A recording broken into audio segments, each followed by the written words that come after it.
తెలంగాణ ఉద్యమకారుల గుర్తింపు కోసం ప్రభుత్వం ఒక కమిటీని వేసింది. ఆ కమిటీ నేడు నాటి ఉద్యమ జేఏసీ నాయకులతో భేటీ అయినటువంటి సందర్భం. మనతో పాటుగా మాట్లాడడానికి నాటి ఉద్యమ జేఏసీ నాయకులు మాజీ మంత్రి శ్రీనివాస్ గౌడ్ ఉన్నారు. సార్, ప్రధానంగా ఎలాంటి విషయాలను మీరు ఈ ఉద్యమకారుల గుర్తింపు కమిటీ ముందట ప్రస్తావించారు?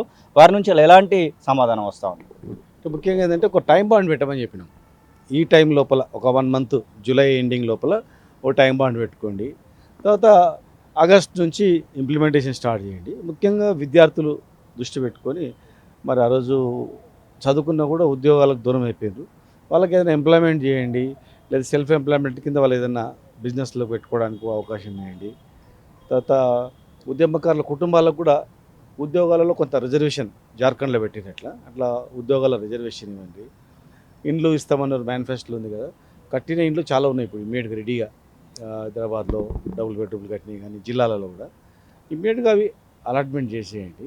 అన్నిటికన్నా ముఖ్యంగా ఏంటంటే ఉద్యమకారులకు గుర్తింపు అనేది ఇంపార్టెంట్ కనుక బస్ పాస్లు, తర్వాత హెల్త్ కార్డ్స్ ఇమ్మీడియట్గా ఇంప్లిమెంట్ చేయండి. ఉద్యమకారులను మేనిఫెస్టోలో ఉంది కనుక ఇమ్మీడియట్గా మీరు చేస్తే బాగుంటుంది. అన్నిటికన్నా ముఖ్యంగా కాంట్రాక్ట్ ఉద్యోగులు డైరెక్ట్గా వాళ్ళు ఉద్యమంలో పాల్గొన్నారు. సకల జనుల సమ్మె చేసినారు, సహాయ నిరాకరణ చేసినారు, ఉద్యోగాలు పోగొట్టుకున్నారు. కొంతమంది అంటే పని చేస్తున్నారు. ఆ రోజుల్లో మేము ఉద్యోగాలు తీసేస్తే మళ్ళీ పెట్టించినాం, కంటిన్యూ నడుస్తుంది వాళ్ళకు.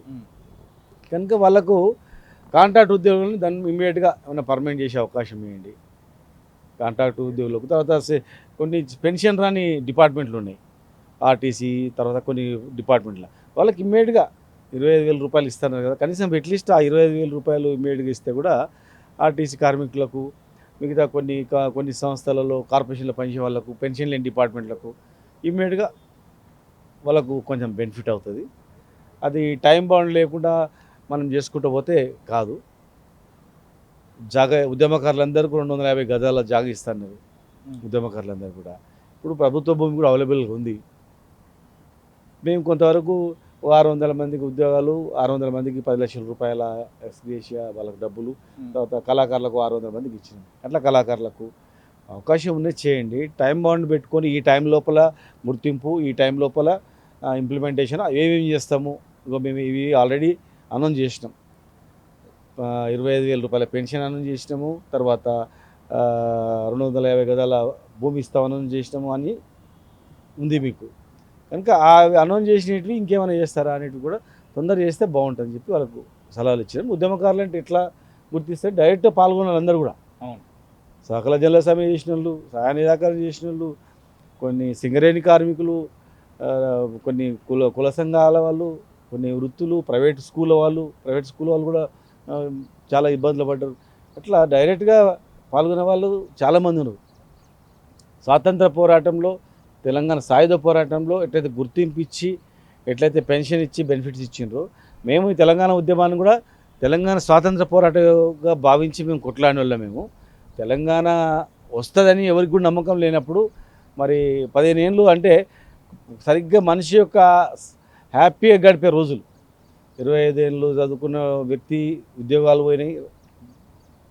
ఉద్యోగం వచ్చి కొట్లాడినోడు 15-20 ఏళ్ళు టోటల్ లైఫ్ అంతా దీనికి వెళ్ళిపోయింది.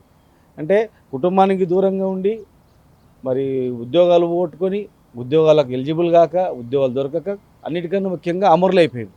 అమరులైన కుటుంబాలకు ఇంకా మిగిలిపోయిన వాళ్ళని గుర్తించి వాళ్ళకు ఇమ్మీడియట్గా తక్షణమే ఉద్యోగము అవన్నీ ఇవ్వాలని చెప్పేసి మరి ఒక ఉద్యమకారులుగా మేము మరి ఒక అడుగు ముందు పడ్డట్టు అనిపిస్తూ ఉందా? కాంగ్రెస్ పార్టీ ఇచ్చినటువంటి హామీల కోసం ఈ కమిటీని వేసినటువంటి సందర్భంలో యాజ్ ఏ తెలంగాణ ఉద్యమకారుడిగా మీకు ఒక అడుగు ముందుకు పడ్డట్టుగా ఏదో నమ్మకం కలుగుతూ ఉందా? అంటే గుర్తింపు పొందడానికి జూలై ఎండింగ్ వరకు అని పెట్టుకొని ఆగస్టు నుంచి డిసెంబర్ వరకు కంప్లీట్ చేస్తామని ఒక అనౌన్స్ చేస్తే అప్పుడు నమ్మకం ఏర్పడుతుంది. కానీ గుర్తింపుకే కాలం అనేది లేదు, టైం లేదు. మేము గుర్తించుకుంటా పోతామంటే మరి ఆయన ఏమన్నాడు, డిసెంబర్ వరకు గుర్తిస్తామని అన్నాడు ఒక ఆయన. మరి డిసెంబర్ అంటే 6 నెలలు కదా, మరి 6 నెలలన్నా పక్కన అంటే ఇంకా కొంత, మరి ఇంకా మళ్ళీ నెక్స్ట్ డిసెంబర్ అన్నాడు అనుకో, టైం అయిపోతుంది, ఎలక్షన్ ఇయర్ వస్తుంది కదా, కష్టమవుతుంది. ఇప్పుడే మరి 3 ఏళ్ళు అవుతుంది, దగ్గర 3 ఏళ్ళు అవుతుంది వాళ్ళు ఎలక్షన్ ముందు అనౌన్స్ చేసింది. మరి 3 ఏళ్ళ తర్వాత ఇప్పుడు కమిటీ చేసిండ్రు. ఇప్పుడన్నా కనీసం 3 నెలల్లో కంప్లీట్ చేస్తామంటే నమ్మకం కలుగుతుంది. కాల వ్యవధి చెప్పకుండా చేస్తే కష్టమవుతుంది.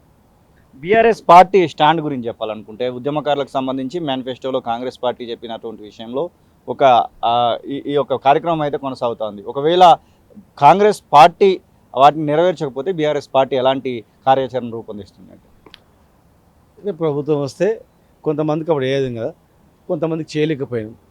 అరే అది గ్రహించి అరే మొత్తానికి చేయాలా, ఉద్యమకారులకు అందరికి చేయాలా, నిజంగా వాళ్ళకే మనం ఫస్ట్ ప్రియారిటీ ఇవ్వాలని చెప్పి ఆ ప్రియారిటీ పెట్టుకొని కంపల్సరీ ఇంప్లిమెంట్ చేయడానికి మేము కూడా ఒత్తిడి తీసుకొస్తాం.